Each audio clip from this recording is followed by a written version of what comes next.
días aquí desde El Rincón, nunca mejor dicho. Cada vez me veo más en la esquina aquí. Pero bueno, esta parece ser una buena posición para la estructura final de nuestra iglesia. Parece que este puede ser un buen ángulo. No sé si Aldo me va a dar mucho para verte. Creo que como te mire me caigo, así que mejor lo dejamos ahí. Aldo, yo espero que tú estés ahí atento. Si quieres incluso puedes echarte para acá para que estés más cómodo. Hermanos, bienvenidos. Estamos contentos de celebrar este domingo en la presencia del Señor. Donde quiera que vayamos, el Señor está ahí. Siempre es un motivo de esperanza, gozo y alegría, que donde quiera que estemos, el Señor está ya allí presente. Podéis abrir la Biblia por el libro de Jonás.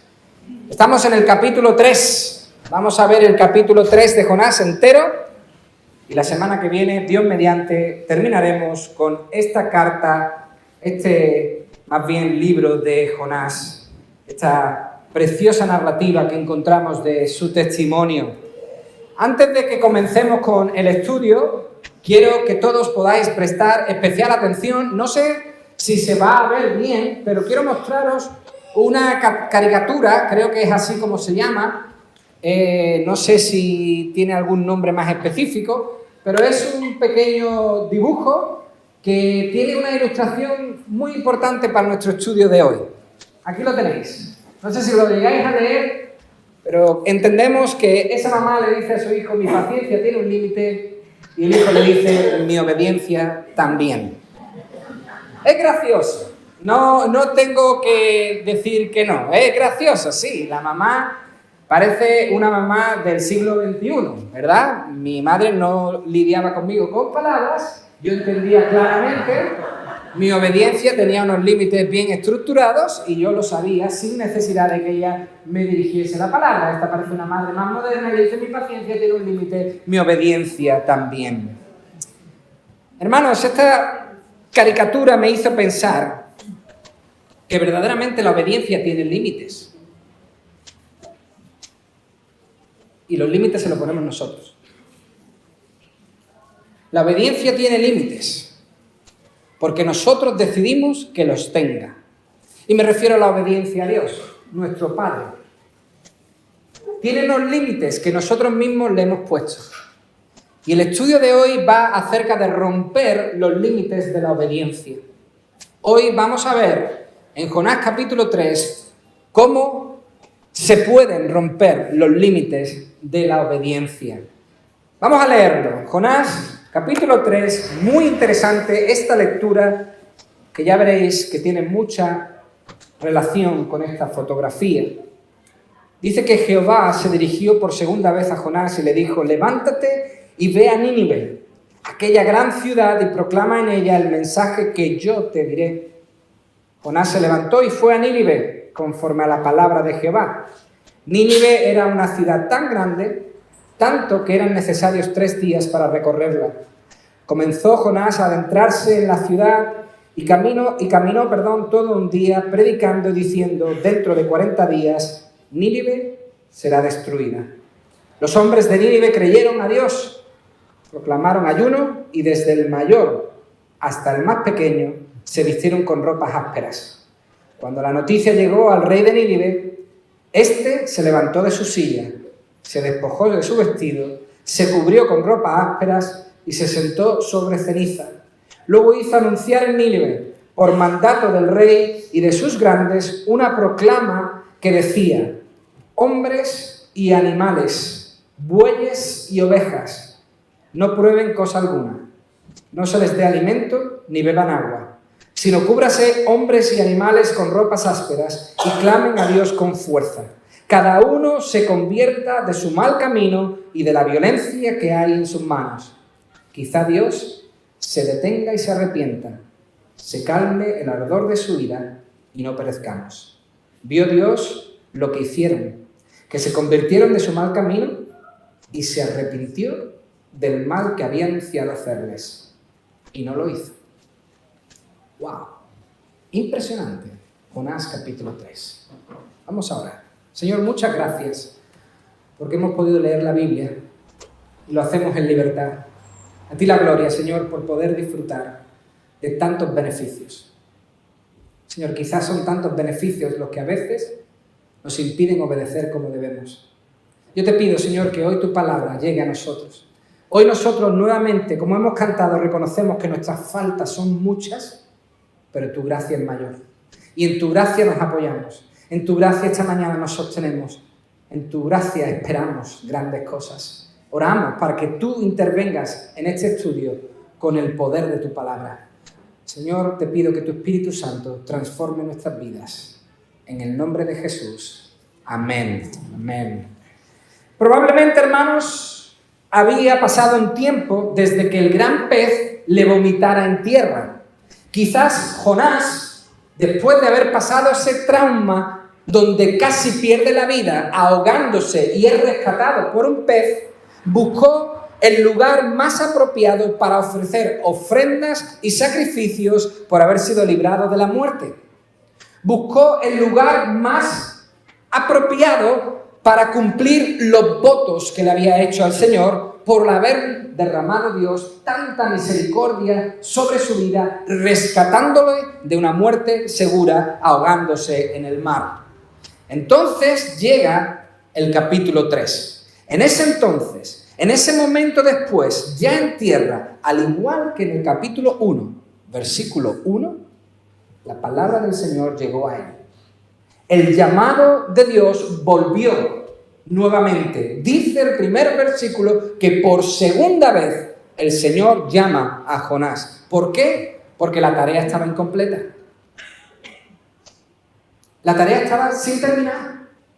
La tarea había que concluirla. Y esto ya desde primeras es una preciosa enseñanza para todos nosotros. ¿Por qué? Porque Dios no se había rendido con los ninivitas. Dios no se rinde, hermanos. Dios no deja las cosas a medias. Dios termina lo que se propone. Dios no lo deja para mañana. Dios no lo deja para más tarde. Él se propone algo y lo consigue. No hay quien lo frene, no hay quien lo pare. Y hermanos, eso es buenísimo. Dios no deja las cosas sin acabar. Había una tarea que hacer y había que terminarla. Por eso dice el versículo 2 que el Señor le dijo a Jonás: levántate, ponte en camino y ve a Nínive, aquella gran ciudad, y proclama en ella el mensaje que yo te diré. ¡Qué interesante! El mensaje es el mismo que en el capítulo 1, versículo 1, pero ahora hay un énfasis muy significativo. El mensaje es igual en el capítulo 1, versículo 1, que en el capítulo 3, versículo 1, pero con un énfasis diferente y muy significativo. Dice el mensaje que yo te diré. Hace un énfasis en yo te diré. El Señor le está diciendo: Jonás, diles a los ninivitas exactamente lo que yo te digo.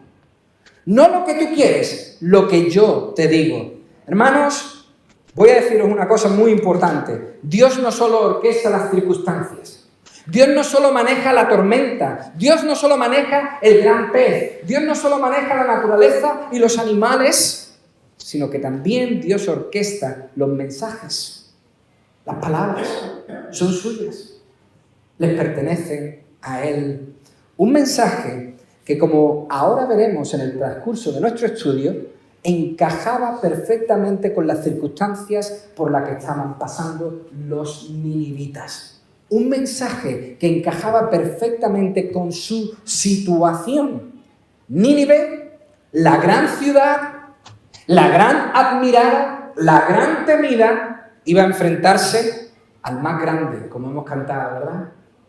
El Señor es el más grande y Nínive, la gran ciudad, va a enfrentarse al más grande, lo cual no es algo que hay que temer, sino que es una preciosa bendición. Cuando las personas se enfrentan a Dios no deben temer, deben gozarse, deben alegrarse. Y eso es lo que le iba a pasar a Nínive. La gran ciudad enfrentaba al más grande. Fijaos, la mayoría de los comentarios dicen que grande, en el versículo 2 y versículo 3, se aplica únicamente al tamaño físico de Nínive. O sea, una ciudad tan grande, en amplitud, dicen los comentarios, que se necesitarían varios días para poder recorrerlo. Eso dicen muchos comentarios, que grande se refiere al tamaño de Nínive. Pero hay otros que dicen algo diferente y yo estoy más por esa opción. La palabra hebrea que se usa para gran, en el versículo 2, y tan grande, en el versículo 3, es la misma que encontramos en otros textos del Antiguo Testamento. Y ellos no se refieren a tamaño. Grande en esos textos no significa tamaño, sino grandes en importancia. Por ejemplo, Josué capítulo 10, versículo 2. Leemos: Gabaón era tan grande como una de las ciudades reales. Hermanos, Gabaón no era una ciudad grande en tamaño. Lo que quiere decir Josué es que era una ciudad grande en importancia, como una ciudad real. Nínive no era tan amplia como para necesitarse 3 días para recorrerla. Nínive no era tan grande como para necesitarse 3 días en visitarla entera. Por tanto, lo que el autor quiere decir en realidad es que la ciudad era importante para Dios. Más aún, extraordinariamente importante. Dios le dice a Jonás: ve a Nínive porque esa ciudad es muy importante para mí, extremadamente importante para mí. La idea de que Jonás llegó a Nínive y empezó a dar voces por las calles está lejos de ser una imagen real de los hechos. Hermanos, Jonás no era el camión del tapicero. Como algunas veces vamos por ahí y escuchamos el tapicero, ¿verdad? No, Jonás no era el camión del tapicero ni tampoco era el afilador. Jonás no era así. Eso se hacía en los pequeños pueblos, no en las grandes ciudades. Además, eso de ir por las calles de primera, gritando y pegando voces, no lo hubiera aceptado nadie. Ni los oyentes, los ninivitas, ni tampoco los que después leyeran estos hechos. ¿Por qué deberíamos aceptarlo nosotros? ¿Por qué deberíamos nosotros entender que lo que Jonás hizo fue entrar por la ciudad y empezar a dar voces? No es así exactamente, hermanos. Jonás hizo de su visita una cosa seria. Algo muy, muy serio. Llegó como un embajador, como un representante. La Biblia dice en 2 Corintios 5:20 que somos embajadores de Cristo. Jonás llegó como el embajador del Señor y tenía una estrategia clara, una estrategia específica y fue a por ella: ir a los líderes. Empezar por palacio. Empezar por el lugar donde vivía el emperador. Entonces dirán, ¿por qué dice el texto en el versículo 3, 3 días? Bueno, insisto, no por las distancias, sino por el protocolo a seguir. Hermanos, al ser Nínive una ciudad importante, existía, como en muchas otras, un protocolo para las visitas de emisarios de otros países.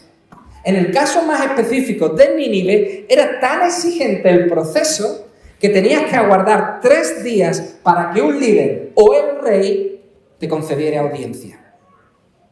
Ese era más o menos el promedio que tenías que aguantar para que alguien te concediese audiencia. Ahora bien, algo muy interesante y que quizás debemos corregir en nuestras mentes, que ya han leído varias veces este texto y que quizás tenemos aquí en nuestra cabeza escrito con fuego la idea de que Jonás recorrió la ciudad por 3 días. No, hermanos, el texto nunca dice que Jonás tardara 3 días en visitar la ciudad.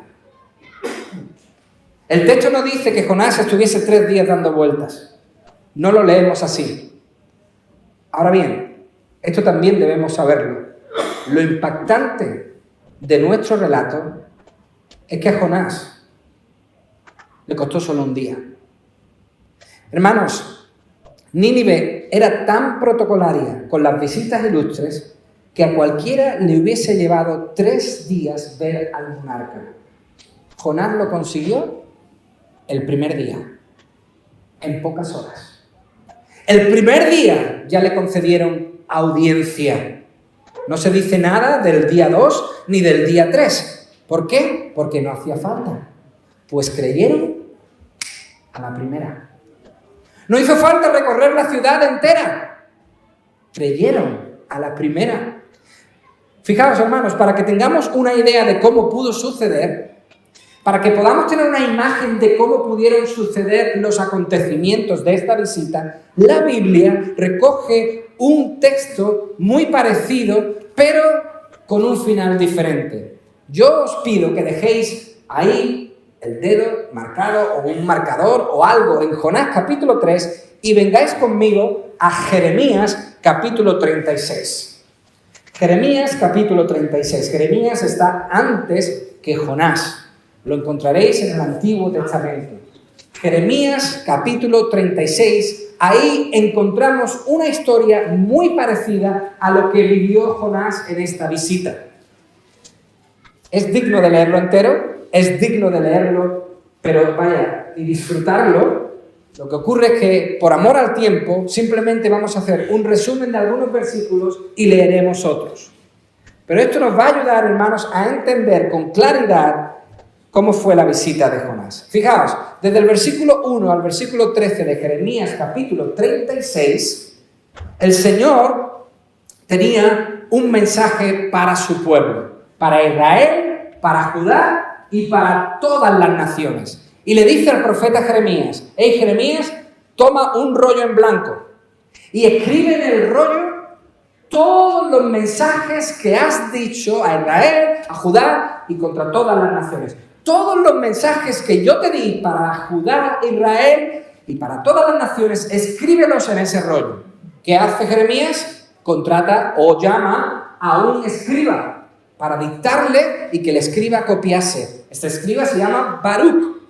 Entonces, Nehemías le dicta a Baruc exactamente lo que el Señor dice, igual que hemos leído en Jonás. Todas las palabras que el Señor había dicho las dicta Jeremías al escriba Baruc y le dice: ahora que has terminado, llévate el rollo a la casa del Señor y léelo a todo el pueblo. Baruc, obedientemente, va a la casa del Señor, se presenta allí y empieza a leer todo lo que Jeremías le había dictado de parte del Señor. Y en ese momento que Baruc está leyendo en el templo, uno lo escucha y leemos a partir del versículo 14. Dice que entonces este va a palacio, a la casa del rey, busca al secretario y dice: están leyendo unas palabras que no os podéis perder. Están leyendo el mensaje del Señor, están leyendo las palabras del Señor y esto lo tenéis que conocer. Entonces, versículo 14, enviaron todos los jefes a Jehudi para decirle a Baruc: toma el rollo en el que leíste a oídos del pueblo y ven. Y Baruc, hijo de Nerías, tomó el rollo en su mano y fue a ellos. Le dijeron: siéntate ahora y léenoslo a nosotros. Y Baruc, ya en la casa del rey, se lo leyó. Cuando oyeron todas aquellas palabras, fijaos hermanos, cuando en la casa del rey oyeron todas aquellas palabras, cada uno se volvió espantado a su compañero. Y dijeron a Baruc: sin duda, te aseguro que le contaremos al rey todas estas palabras. Preguntaron luego a Baruc diciendo: cuéntanos ahora cómo escribiste de boca de Jeremías todas estas palabras. Esto es un poco cómico lo que viene ahora, porque fijaos la respuesta de Baruc. Baruc le dijo: él me dictaba en voz alta todas las palabras y yo las escribía con tinta en un libro. Es una respuesta muy sencilla, pero es lo que ocurrió. Él dictaba, yo escribía.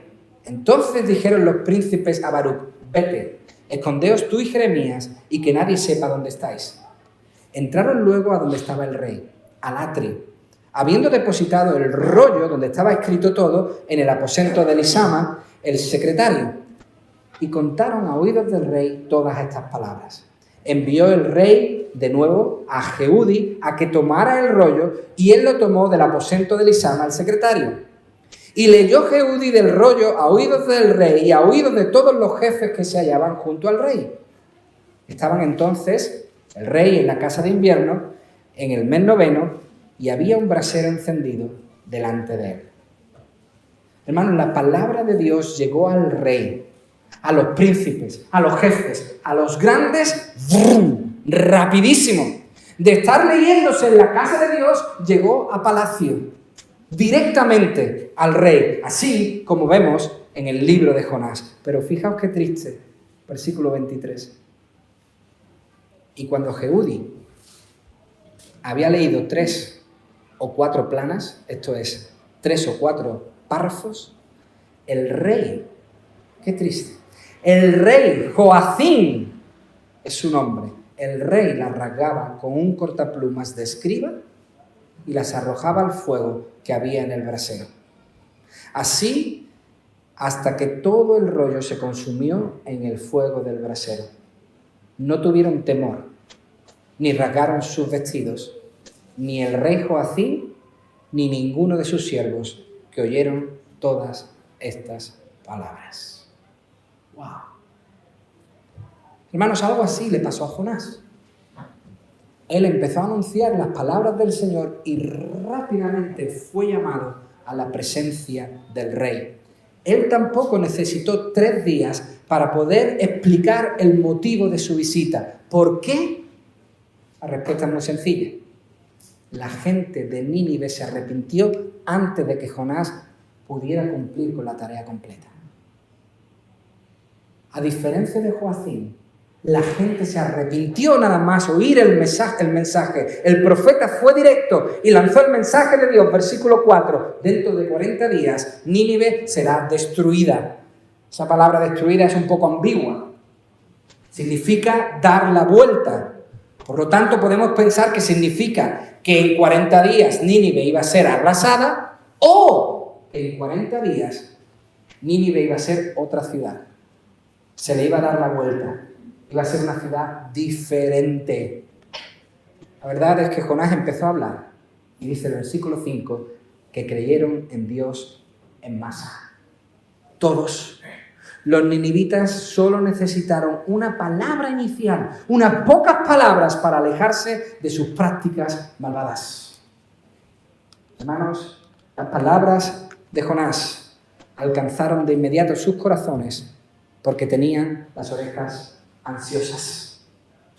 Por eso, porque estaban preparadas para oír, deseando encontrar un mensaje de esperanza. Los ninivitas, el rey, el emperador, toda la ciudad tenían las orejas ansiosas porque anhelaban, deseaban un mensaje de esperanza.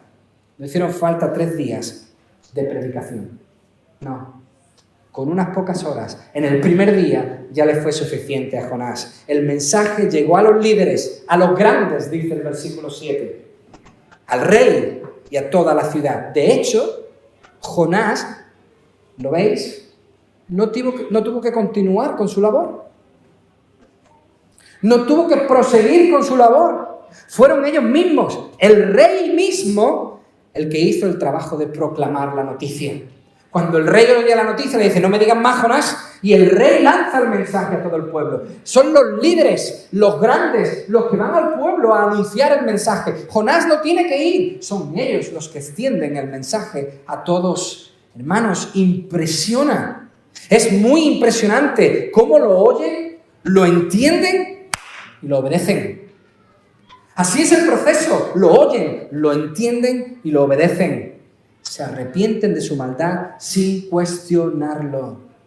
Todos, absolutamente todos, hombres, animales, ayunan, se visten de tela de saco, eso es lo que significa ropas ásperas, se sientan sobre ceniza y esperan con temor que Dios tenga misericordia de ellos.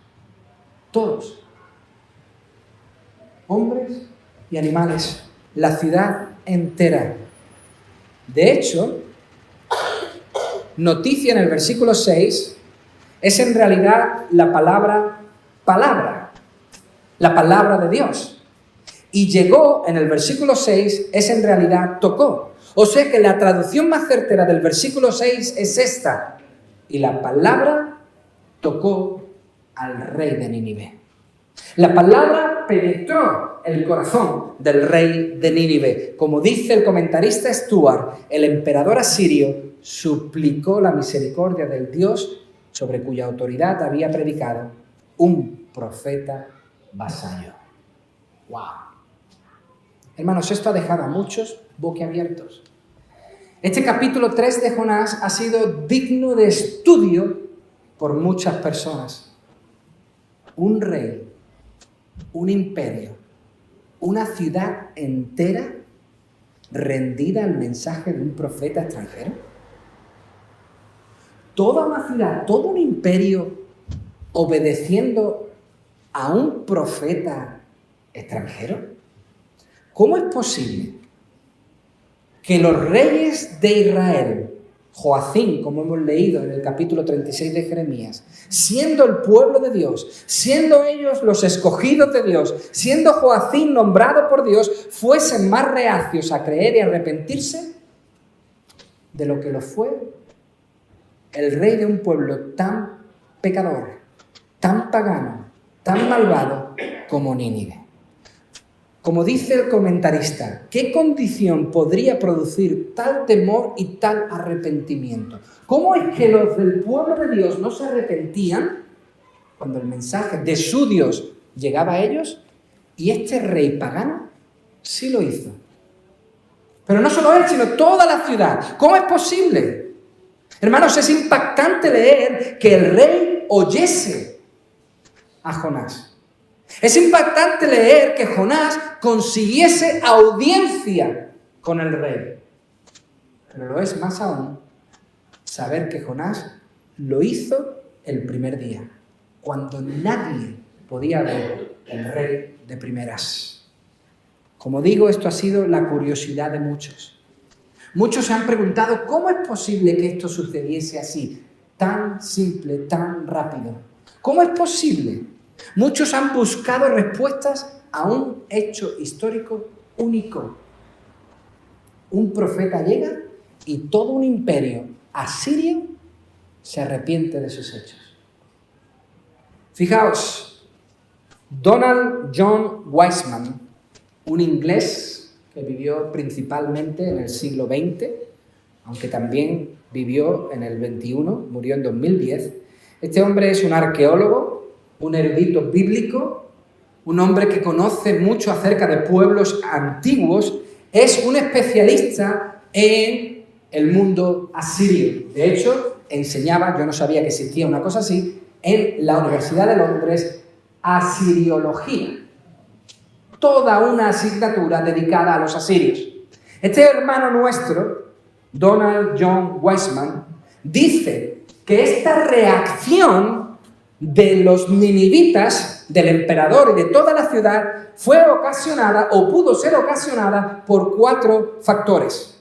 4 sucesos que ayudaron a el arrepentimiento de toda la ciudad y del emperador. Wiseman dice que a partir de la evidencia de los textos asirios que él ha estudiado, podemos encontrar al menos 4 situaciones que podrían llevar a un rey como este a una acción tan radical como la que se lee en Jonás capítulo 3.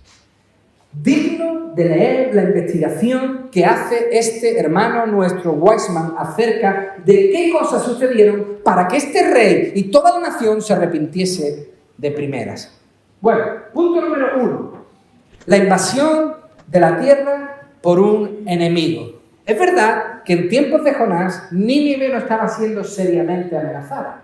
Esa amenaza vendría después, en el 614 a.C., por los babilonios, que destruirían completamente Nínive. Pero en ese momento donde Jonás la visita no había una amenaza seria. Pero parte de su territorio había caído en manos de los urartianos. ¿Alguien sabe quiénes son los urartianos? ¿Hay aquí algún armenio entre nosotros o descendiente de armenios? Sí. Los urartianos son armenios. Y en algunas zonas de las fronteras, los armenios ya habían reconquistado o tomado partes del imperio asirio. Y eso, la invasión que ya se olía, pudo haber generado la sensación en Nínive de que el poder militar estaba fallando y de que eran vulnerables. Algo se estaba cociendo en el ambiente. Ya no eran tan fuertes. Lo segundo que dice Wiseman es un eclipse solar total. Fijaos, se sabe que hubo un eclipse así en el 10º año del rey asirio, Ashur-dan III, contemporáneo de Jonás.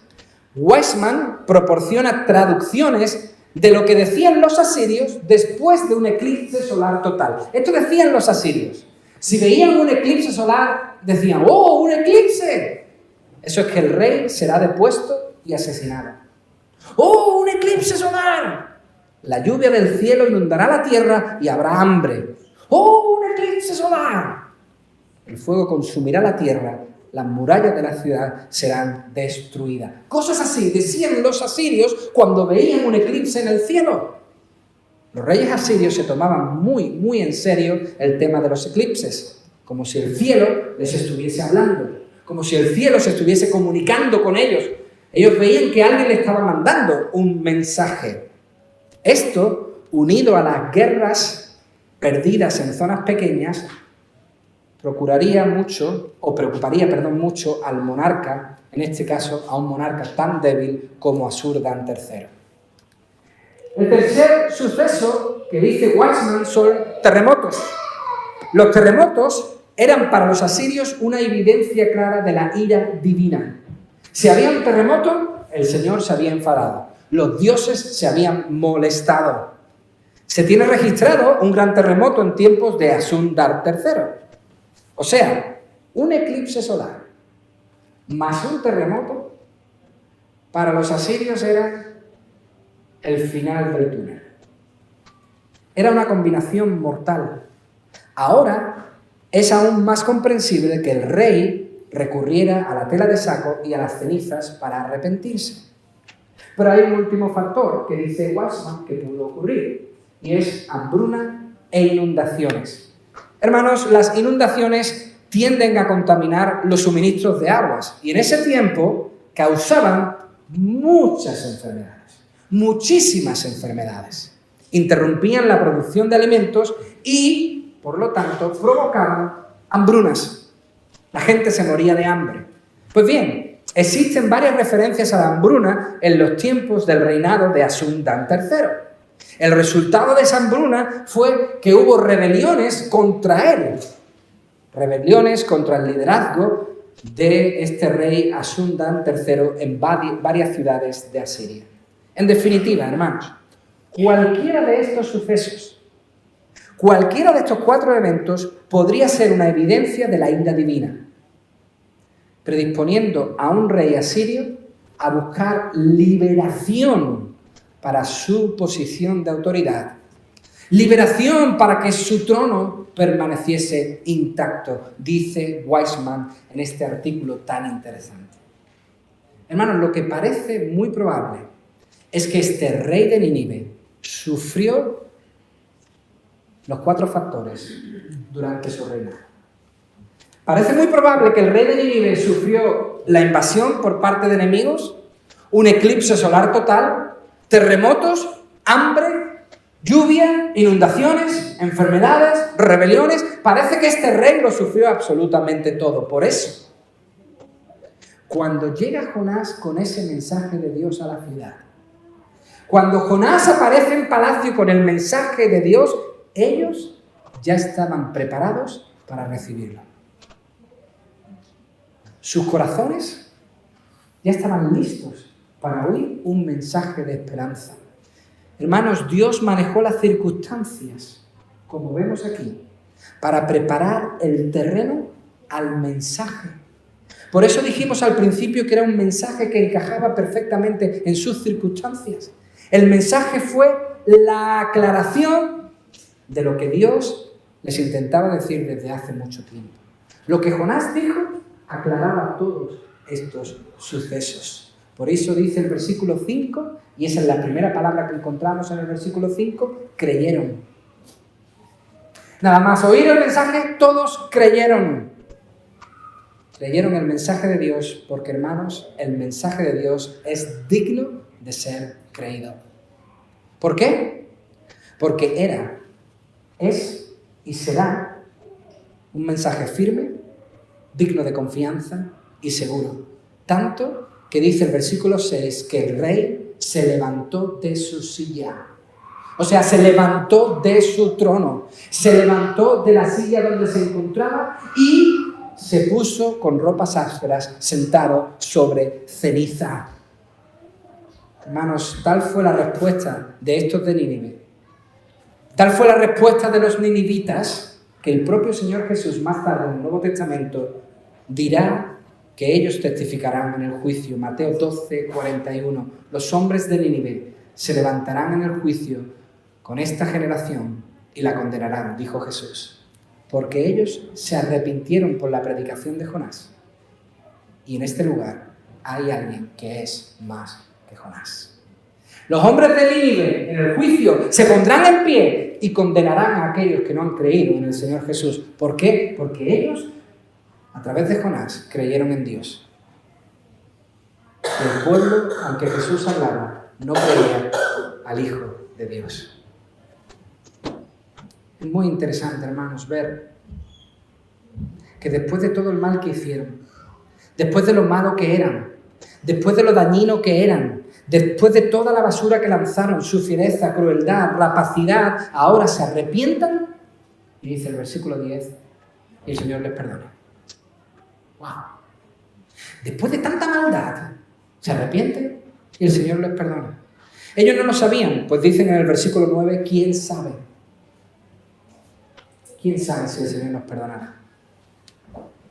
Por eso hicieron lo único que podían hacer, arrepentirse. Hermanos, esto no es otra cosa que una muestra clara de que Dios es el Dios misionero. Eso es Jonás capítulo 3. Ahora entendemos por qué Nínive era tan importante para Dios.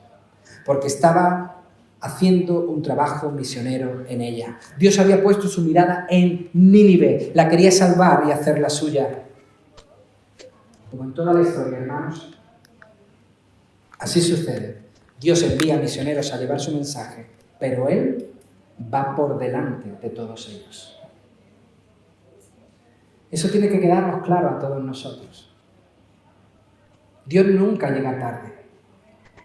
Yo sé lo que quieren decir mis hermanos cuando dicen le damos la bienvenida al Señor. Pero al Señor nunca se le da la bienvenida, porque el Señor ya está ahí. El Señor siempre va por delante. No hay que darle la bienvenida. Él nos da la bienvenida a nosotros. Siempre ha ocurrido así. Dios ha ido por delante. Nada más que el hombre peca, Dios ya tiene un plan que se llama redención. Él ya iba por delante. En Hechos capítulo 10 y capítulo 6 vemos cómo Dios va por delante. Más concretamente, capítulo 8. Ahí hay un etíope que necesita oír la palabra de Dios. Y Dios le dice a Felipe, hey, ve y encuéntrate con ese etíope. Y cuando Felipe llega donde está el etíope, ¿qué ocurre? Que Dios ya está ahí, obrando en la vida del etíope.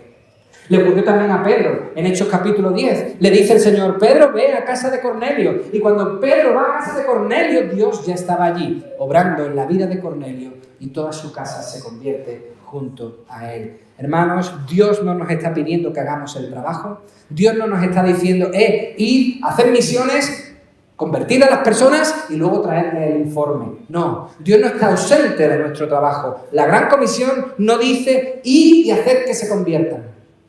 No, la Gran Comisión dice, id, haced discípulos a todas las naciones. ¿Cómo? Bautizándolos en el nombre del Padre, del Hijo y del Espíritu Santo y enseñándoles. Eso es lo máximo que podemos hacer. Enseñándoles que guarden todas las cosas que os he mandado. Y dice el Señor, y yo estoy con vosotros. Él no está ajeno al trabajo misionero. Dios nos pide que obedezcamos. Que Él ya va por delante haciendo su obra poderosa, incansable, constante e irrechazable. Hermanos, cuando plantamos el mensaje en el lugar que Dios nos indica, debemos confiar que Dios ya ha preparado el terreno. Si es su mensaje, si Él nos envía, es porque Él ya está ahí trabajando en ese terreno. Nunca va a enviar Dios a alguien y lo va a abandonar. Lo va a dejar solo.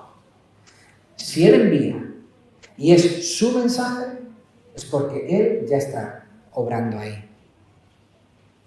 Hoy existe un mensaje que encaja perfectamente en la sociedad nuestra. Un mensaje igual que el de Jonás. Sigue encajando en nuestras circunstancias. Dios nos pide que lo llevemos. Como podéis ver, la obediencia a la palabra es una enseñanza clara en nuestro texto de hoy. La obediencia es esencial en este capítulo 3 de Jonás. Pero no una obediencia en el momento que la persona quiere. No una obediencia en el momento que la persona le apetece. sino como vemos, una obediencia instantánea, una obediencia en fe. Estamos llamados a obedecer en fe.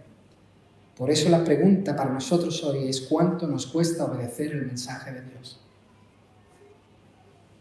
¿Cuánto nos está costando obedecer su palabra? ¿Cuánto tiempo vas a resistir lo que oyes de su misma boca? ¿Cuándo te vas a arrepentir? ¿Cuánto tiempo más vas a resistir lo que el Señor dice? Dios nos da una nueva oportunidad. Hoy, uno mayor que Jonás nos invita a obedecer. Uno más grande, mucho más grande que Jonás, Jesucristo, Hijo de Dios, nos invita a obedecer. Por eso, no le pongas límites a tu obediencia a Dios. No limites tu obediencia a Dios. No digas tú cuándo se tiene que obedecer. No digas tú cómo se tiene que obedecer. Simplemente anímate a disfrutar el camino de la obediencia a Dios. Os digo que es un camino duro, pero llena nuestra vida de gozo. Y cumplimos sobre todas las cosas con el propósito que Dios tiene para nuestras vidas. Oramos. Señor, muchas gracias, porque tu mensaje llegó hasta aquí. Y como tú mismo dijiste, Jesús, nada lo va a frenar. El reino es como un grano de mostaza, como un árbol de mostaza que crece, que va lento, pero avanza firme. Y te doy gracias, Señor, porque el Evangelio ha llegado. Aunque reconozco, Señor, que aún hay muchos lugares donde el Evangelio necesita ser presentado y plantado. Por eso te pido que tú nos des carga por otros lugares, Señor. Que tú muevas a esta iglesia. Que podamos, Señor, compartir esta preciosa noticia. Este mensaje que encaja perfectamente en la sociedad de hoy. Señor, antes haz una obra en cada uno de nosotros. Señor, ayúdanos a no poner límites a nuestra obediencia. Señor, ayúdanos a tener fe y confiar que lo que tú nos pides es lo mejor y por lo tanto obedecer. Padre, danos esa fuerza. Nuestro espíritu quiere, pero nuestra carne es débil. Ayúdanos a vencer la carne, a no poner límites y a cumplir con lo que tú nos pides. En el nombre de Jesús. Amén.